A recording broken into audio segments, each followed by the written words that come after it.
All right, Broncos country. It is day 9 of training camp, and we have yet another soft tissue injury and more big plays from Bo Nix in the offense. And of course, it was Kay Adams Day in Denver. For those of you who celebrate, it's Bleav in Broncos, presented as always by FanDuel. I'm your host, Mike Carmellini, my co-host, David Marshall. David, how you doing, brother? Man, I've been waiting all weekend to talk to you, Mike. So I'm glad we're able to do this show.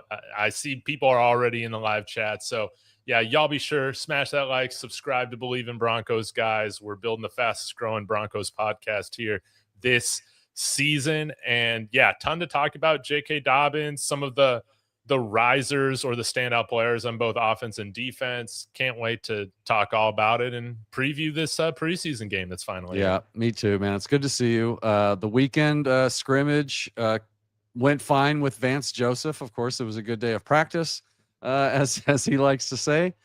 Sean's back in town though, and training camp. Everybody's back out in pads, which I thought was a good thing. Bo Nix said it's good to be out, in pads, getting hit, and they want to be a real physical team. So I like that. But dude, you have to admit these injuries are starting to pile up. Now, so far, it's only other teams that you're hearing, your big stars going out for the season. Of course, we had Matt Henningsen went out for the season again. That's a tragic injury with that Achilles, a year to the day, I think. Dude, can you Bleav that? I know, it's a heartbreaker, man.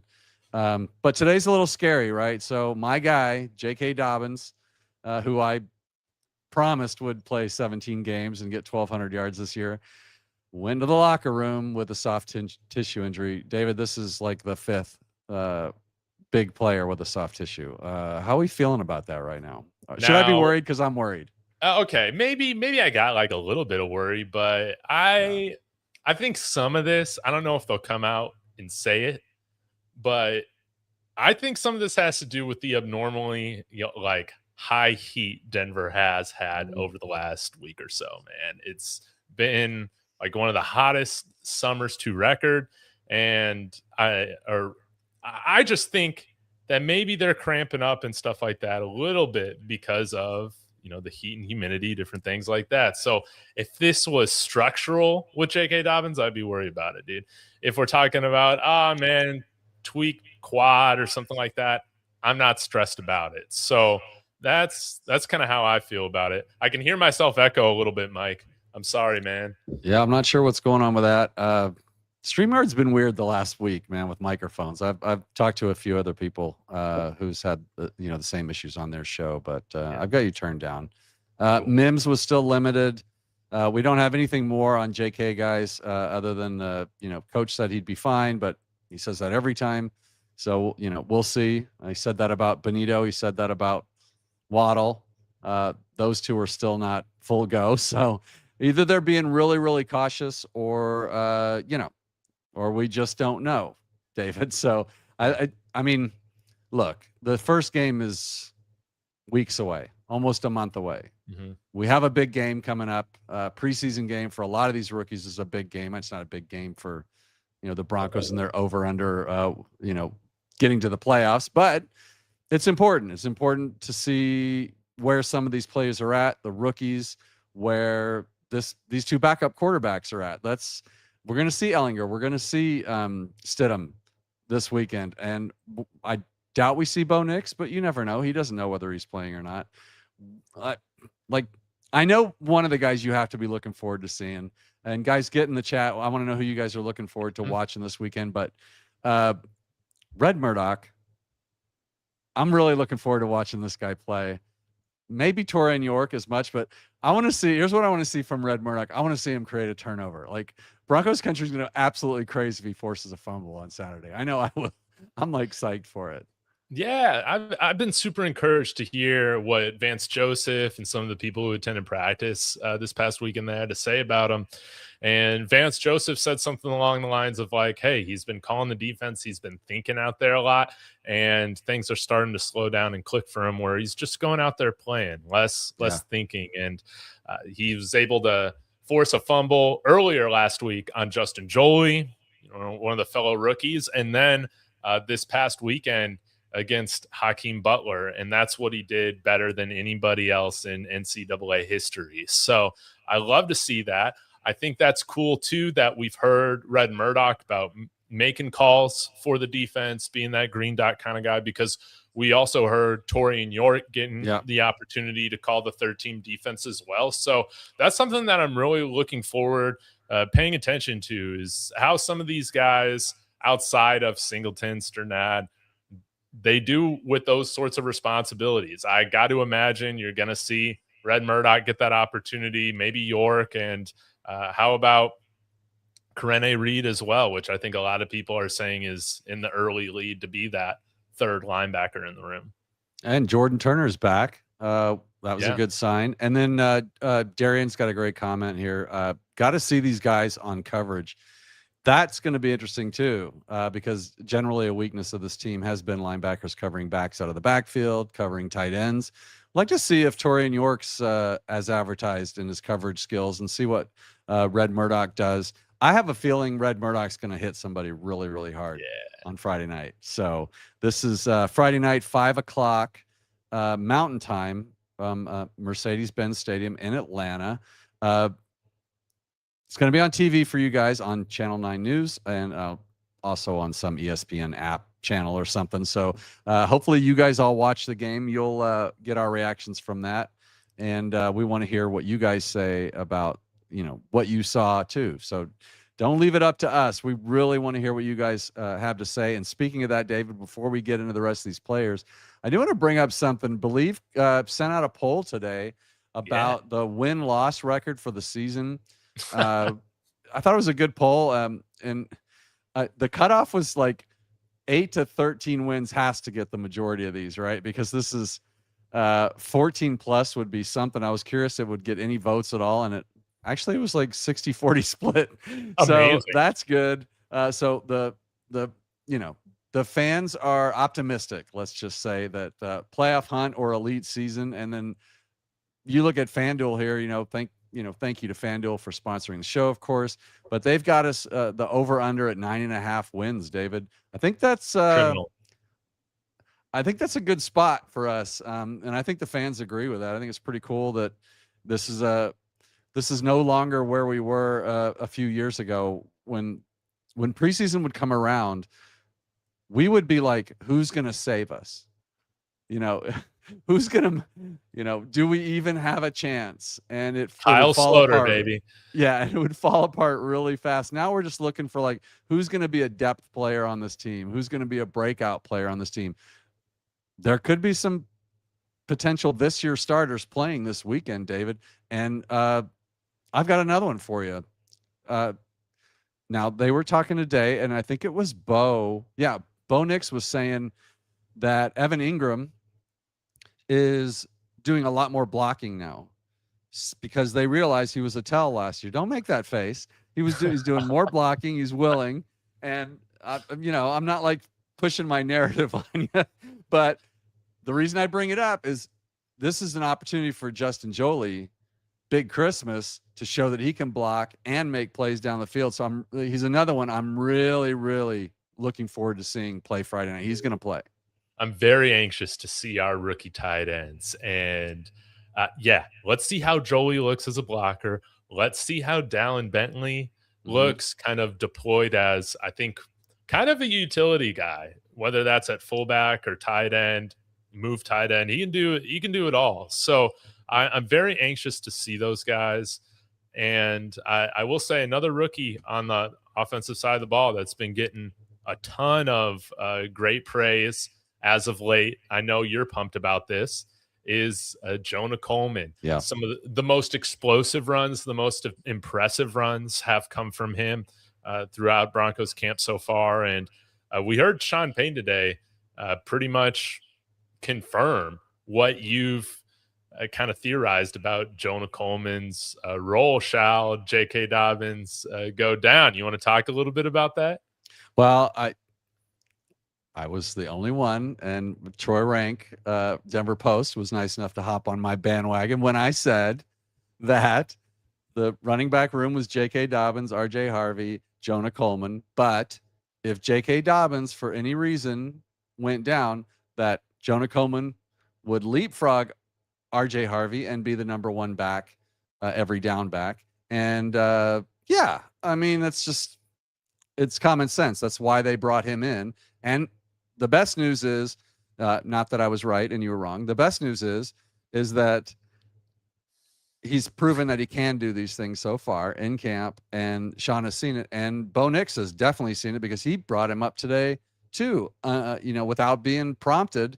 Jonah Coleman looks the part, looks great, faster than he thought, great in pass pro. He trusts him. He's great out of the backfield catching the ball.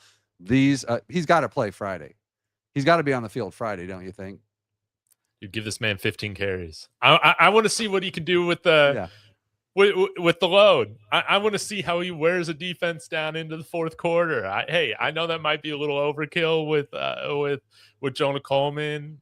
Granted, I don't think we should see JK take one carry until week 1, right? So, but man, I want to see it. I want to see it. I want to see RJ get some inside runs as well. I want to see what he can do. Cornbread's talking about this in the chat, how Columbus and Hastings have both said, RJ Harvey is like very explosive as well. And again, you want to have that 3-headed monster. But man, with Jonah Coleman already being talked about and earning trust out of the players on offense, the coaching staff, it is so important for him to have that if the Broncos are going to have a consistent running game, not just for half the year, but for the entire year. Right, Mike? Yes. And okay, so just real quick, I see the chat going off in here, and of course Marky Sports Denver. Marky wants to know, on a scale of 1 to 10, what's your concern level with injuries piling up? 1 to 10, David. Me right now, a 3. Yeah. You're a 3? It's a lot of soft tissue stuff. I'm not that worried that it happens. Like I said, it's abnormally hot in Denver right now. So you're going to see some of these things pop up.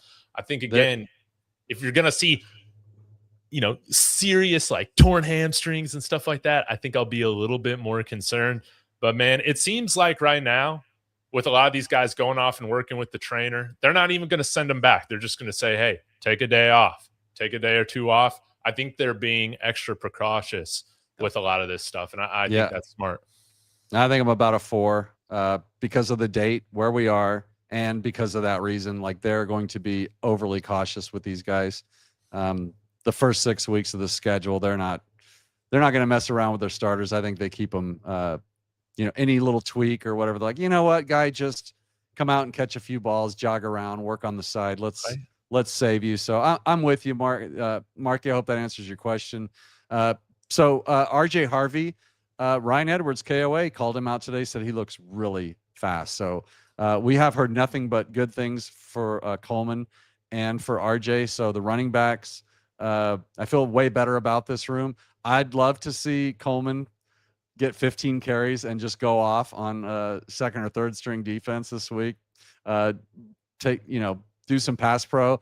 But I'm curious about RJ Harvey. Like, I don't think I want to see him Friday night. I don't think I need to see him out there. He's really? I don't. No. I say give him 4 or 5 carries. We need to see that he can run inside, man. No, we don't. We got to see that. Yes, no, absolutely. We don't need to see that. No, don't risk it. Not with JK with us already a soft hinge. Look, we've got this running back room. Remember what we ended up with last year at the end of the season? Like, let Jaleel and Bidet run all over the place. Let Coleman prove that he, can play under the lights and he doesn't, get too nervous on his first preseason game. RJ's played a season. He's a vet now. He looks great. He's healthy, and JK's not. I say we don't play RJ Harvey. He can play. We've got 3 preseason games, dude. Well, then hear me out. Home. And it's on turf. It's on turf, by the way. I don't want anybody out there on turf. Well, just hear me out, man. Just hear me out. Hey, I kind of agree with Darian. I'm not that thrilled about Jaleel and Bidet being our 4th and 5th running backs right now. I think now's the time to kick the tires on just a tryout basis. Najee Harris, baby. You're crazy. Najee Harris. Let's just see what he can do, man. He might, if Jaleel can beat out a slightly, washed Najee Harris, I'm all for that. But you want a slightly washed running back to come in for the fourth running back position. Yes, right now Okay. Jaleel only has Tyler Bidet to compete against. We need to change the energy in the back end of this room. Or hey, Antonio Gibson coming off of an ACL tear. I know none of this stuff is very sexy right now, but hey, we're already trying to save J.K. Dobbins. We don't want to put too much pressure on some of our other backs. I still think Najee can be a good back, man, and he's an underrated receiver. Kind of like what Javonte was here. Again, not super explosive, but I think he's productive. Yeah, I just don't think there's room for him on the team. I think it's crazy talk. He's got to come in and learn an offense. You think he's going to want to be a fourth string running back for a football team? Yeah, he's waiting for an injury to go play for somebody. Dude, right now he's on the street. These guys think they can play for the rest of their lives. He thinks he's still a starter in this league. No, he doesn't. He's just praying someone gives him a chance after his Achilles. Right. Martin says I'm supposed to be a monster, not a scaredy cat. Let him play. Yeah, Martin. I am a scaredy cat. I don't want any starters out there on the turf in Atlanta this weekend. I just don't.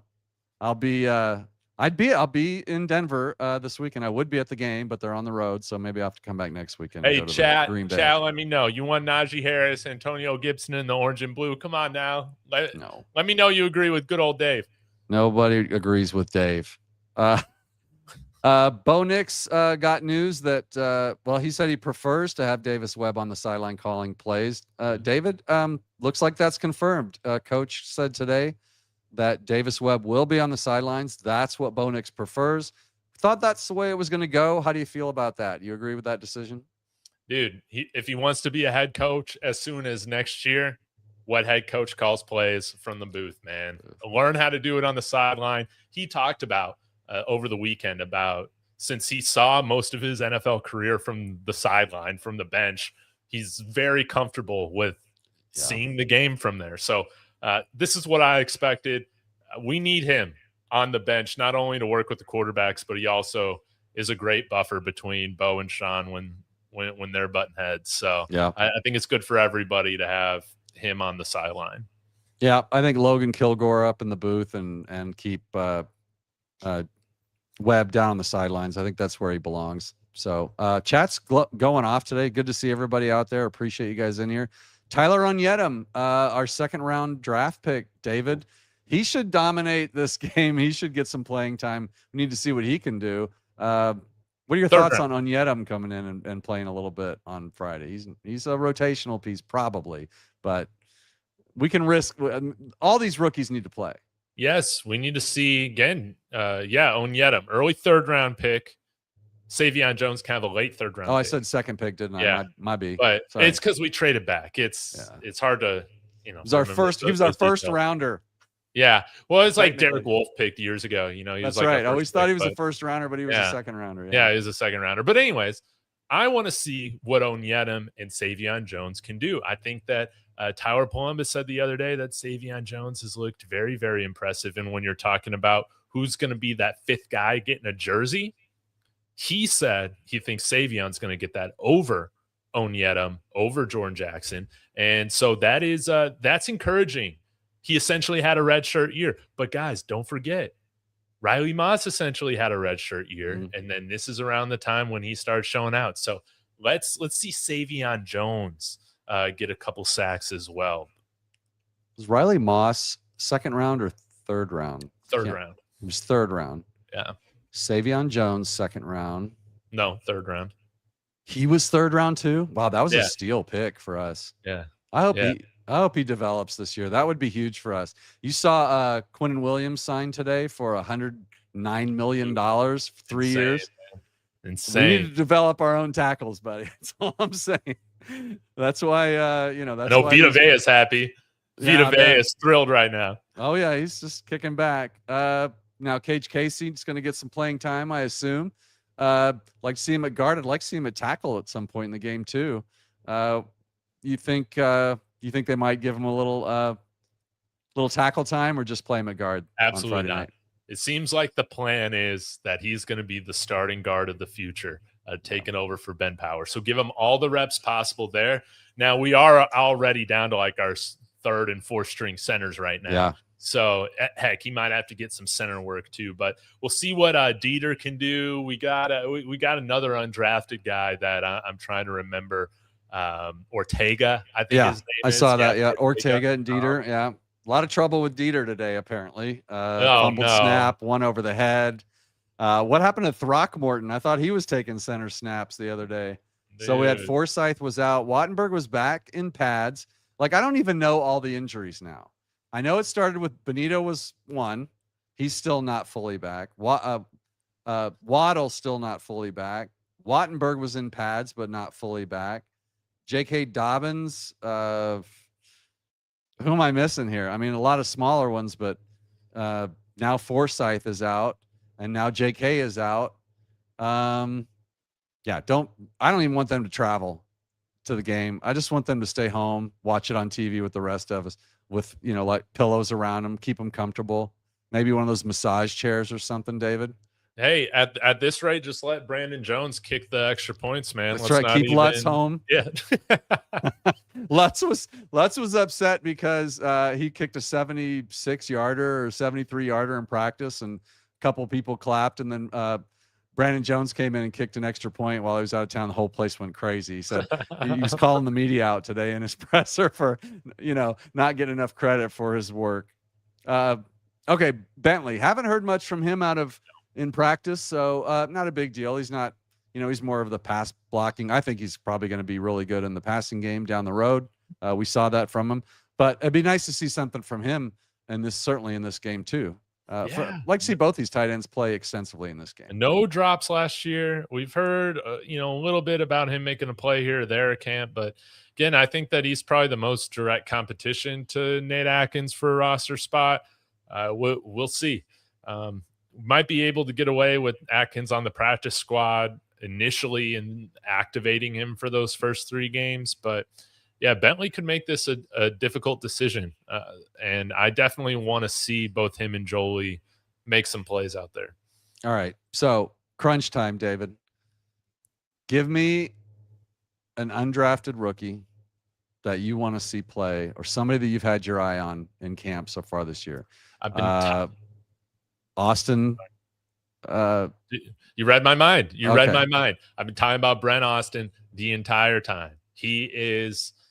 He could make the Broncos have to face a difficult choice with keeping 6 cornerbacks. And if he shows out and has an interception or 2 in preseason, that could make things really difficult.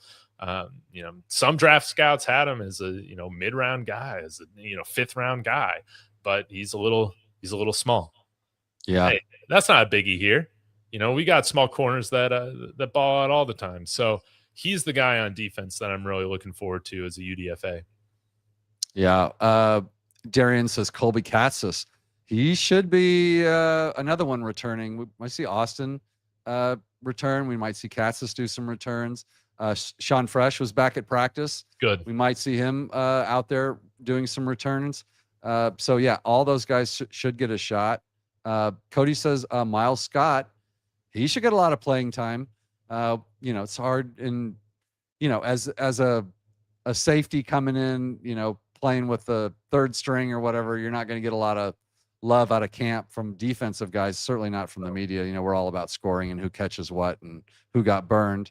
But yeah, that's a good call out too. So Miles Scott, Cornbread wants to know if we've heard anything about Bentley. I think we've answered that. I mean, Bentley's just, he's a great prospect, probably to the practice squad, but we'll see. We'll see how that goes. David, do you have, I guess my thought is, now we talked about Onyedem, we talked about Coleman and Casey. Those are kind of like, I don't know, like, you don't have any restrictions on any of these guys at this point, like how much they play. Like you could put these guys out for the whole game, maybe not Jonah Coleman though. You get better by playing. Okay. So I want to see these guys play as much as possible, unless they've already completely proven that they're a pro, like apparently Jonah Coleman already has, according to Bo Nix and the coaching staff. So, but all these other guys, man, they're competing for, rotational snaps. I want to see them get a lot of looks, man, so that, God forbid, we get some bad injuries and they're thrust into a role in the regular season. They're not just, what's the phrase? Crapping bricks, something like that. They're ready. They're ready for the moment, man. Have them play in preseason. This is the issue, man, with what we saw with, I don't know. With Jarrett Stidham, man, he didn't play all year. Then he looked like a deer in the headlights. I don't want our rookies feeling that way if they're called upon. Yeah, I agree. I think preseason is a good next step ramp up. And then, of course, there's regular season and then there's playoffs. And they all add another level of speed and violence and pressure. And, guys, we always have camp heroes that can't play when the lights come on. And so we do need to find out about all these guys. So for me, I don't really have any limitations on them other than I would say Jonah Coleman, because Jay Weaver is in here, says Jonah, because he's, president of the Jonah Coleman fan club. He says that Coleman could run for 8 touchdowns on Friday. How about that? So if he does that, put him in the hall, baby. Let's go. David, Jarrett Stidham, speaking of Jarrett Stidham, him and Ellinger, I think they're in a real battle here. So I don't see us keeping both at this point still. Somebody's going to the practice squad or somebody's getting sent down the road. Be interesting to see, and we'll get to Davis Webb here in a second, but it's going to be interesting to see how these guys perform. Jarrett Stidham's been pressing a little bit in practice. I think he knows the heat is on. Ellinger's kind of been, some have said the best quarterback in camp. Now that's camp. That's why he's a backup, because Bo's trying things he probably wouldn't normally do. He said it himself. Sometimes he says it's fun to go at PS2 just to give him something to do. And he knows he would never do that in a game. So we're going to see, I don't really care who starts between the two. I don't think that's going to mean anything. I would guess Jarrett Stidham will come out first, and then Ellinger will come out second. In the next preseason game, they'll switch that up. But this game means something to these guys, doesn't it? Yeah, I want to see Sam Ellinger come out and grab this backup job, man. I really do. I think there's been a lot of people that have brought up a great point about how his game, his ability to play street ball a little bit, it's a little bit more similar stylistically to how Bo Nix plays. And maybe that helps the offense, right? Jarrett Stidham is a straight up pocket passer. And I think what it's going to come down to, Mike, probably 2 things. None of this is earth shattering. But one, who's taking care of the ball more, right? You can't have your backup coming in having done turnovers. And number 2, what are you doing in the face of pressure? Whoever does those things better is going to win this job. Yep. Protect the ball. Don't fold under pressure. Yeah. But I think Ellinger is a better Bo Nix replacement than Stidham, like you said. Stidham's he's a pocket passer now. Ellinger's got some moves in him and some moxie in him. I mean, he's not Zach Wilson, who would have been fun, but but the turnovers is a non-starter with coach. So, but I think it's an interesting battle. I think we'll learn something from that. Now, did you have?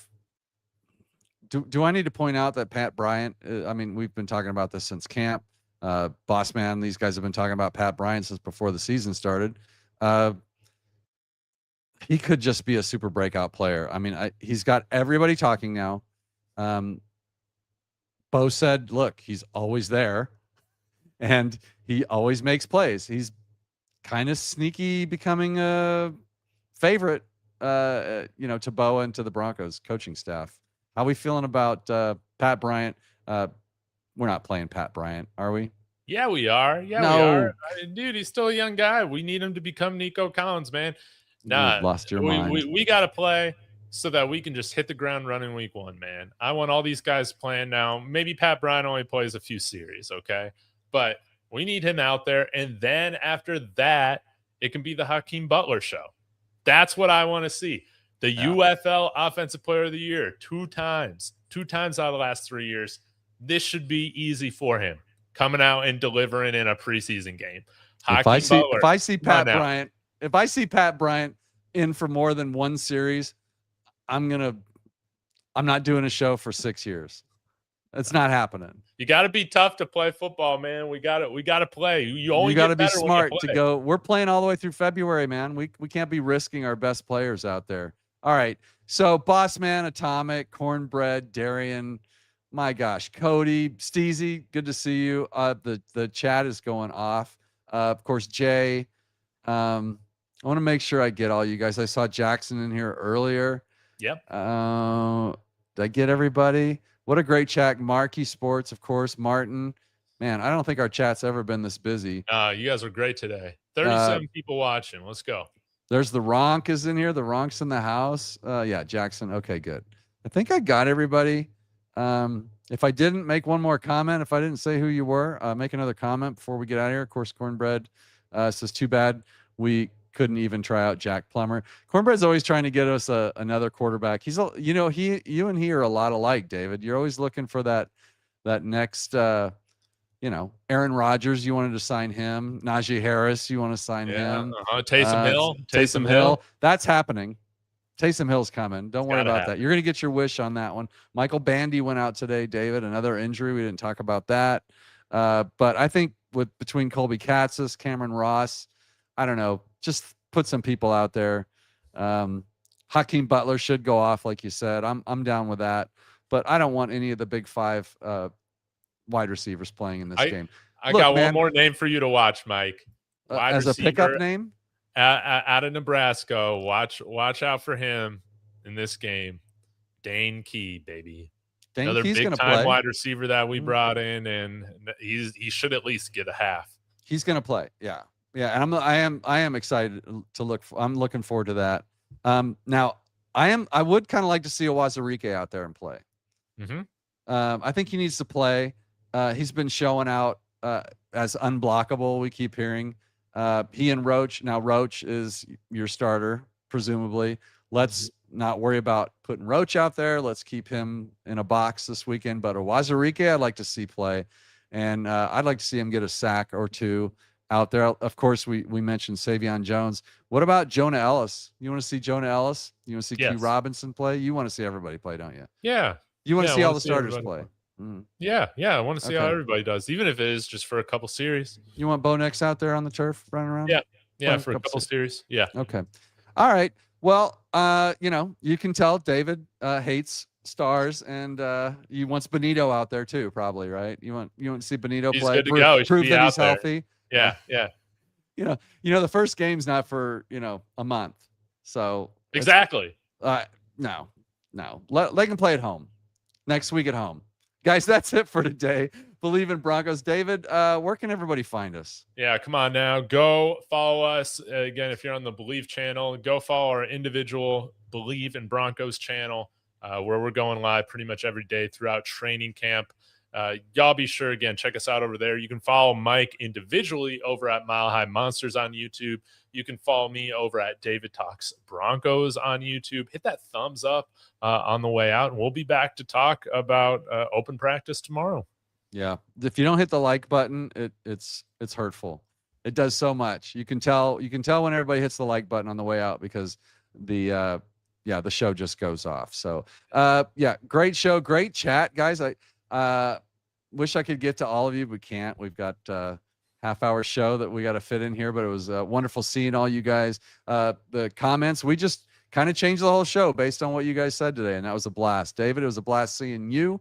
As always, thanks to FanDuel for sponsoring. Thanks to everybody for watching. Like and subscribe, and Bleav, guys.